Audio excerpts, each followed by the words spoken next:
नमस्कार, साक्षी voice channel में आपका स्वागत है। हमारी आज की कहानी का टॉपिक अनपढ़ माँ। एक लड़का था जो कि मध्य वर्ग परिवार से बिलोंग करता था। वह 10वीं की परीक्षा में अच्छे नंबरों से पास हुआ। जब वह घर आया तो उसके पापा ने कहा, सुनती हो, हमारा लड़का बहुत अच्छे नंबरों से पास हुआ है। आज तो खाने में कुछ मीठा बनाना। माँ दौड़ के आई और कहा, दिखाओ तो कितने नंबर आए हैं। लड़के ने आगे होकर अपना मार्कशीट अपने पापा के हाथ से ले ली और कहा, पापा, इन्हें क्या बताते हो, इन्हें क्या समझ में आएगा, यह तो अनपढ़ हैं। इतना सुनकर माँ उदास होकर रसोई में चली गई। लड़के के अच्छे नंबर से पास होने की खुशी में कुछ मीठा बनाने लगी। इतने पर पिता ने कहा, यह बात भी सही है, उसे क्या समझ में आएगा, वह तो अनपढ़ है। हमारी शादी हुई थी, उसके 3 महीने बाद ही तुम्हारी माँ गर्भवती हो गई थी। मैंने तुम्हारी माँ को कहा था कि अभी तो हमारी नई नई शादी हुई है, हमारे घूमने फिरने के दिन हैं, चलो अबॉर्शन करवा देते हैं, इसके बारे में बाद में सोचेंगे। लेकिन तुम्हारी माँ ने कहा, नहीं, घूमना फिरना बाद में भी हो सकता है, हम अबॉर्शन नहीं करवाएंगे। और तुम इस दुनिया में आए। जब तुम अपनी माँ के गर्भ में थे तब बहुत सी ऐसी बातें थी जो तुम्हारी माँ को पसंद नहीं थी। फिर भी तुम्हारे लिए बिना सोचे समझे वह हर वो काम करती जो तुम्हारे लिए अच्छा हो।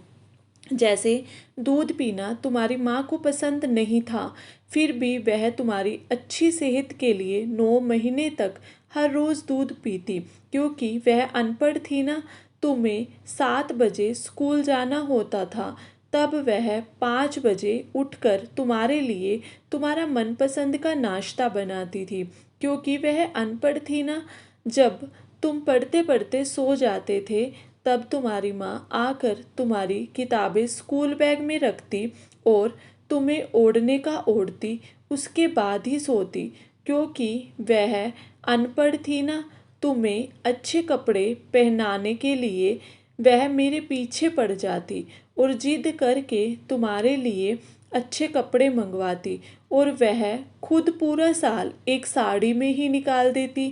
क्योंकि वह अनपढ़ थी ना, जब तुम बीमार पड़ते थे तब तुम्हारी माँ रात भर जाकर तुम्हारी देखरेख करती, और जब तक तुम नहीं सोते तब तक वह नहीं सोती थी, चाहे वह कितनी भी थकी हुई क्यों ना हो।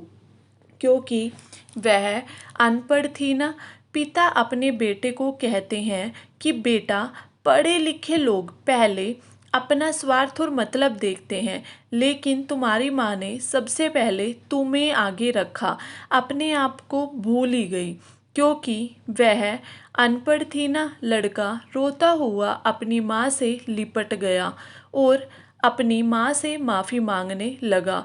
रोते रोते बोला कि मैंने तो सिर्फ कागज़ पर अच्छे अंक प्राप्त किए, लेकिन मेरे जीवन को सही राह दिखाने वाली तो आप ही हैं।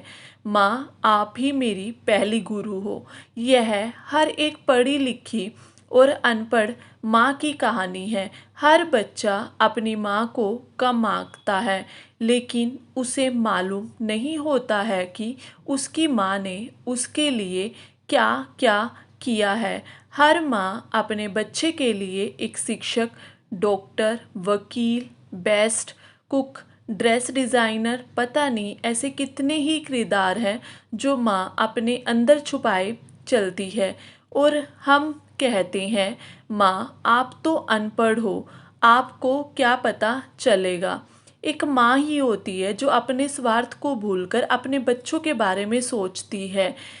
ये कहानी आपको कैसी लगी, लाइक और कमेंट करके ज़रूर बताएं और चैनल को सब्सक्राइब करना ना भूलें।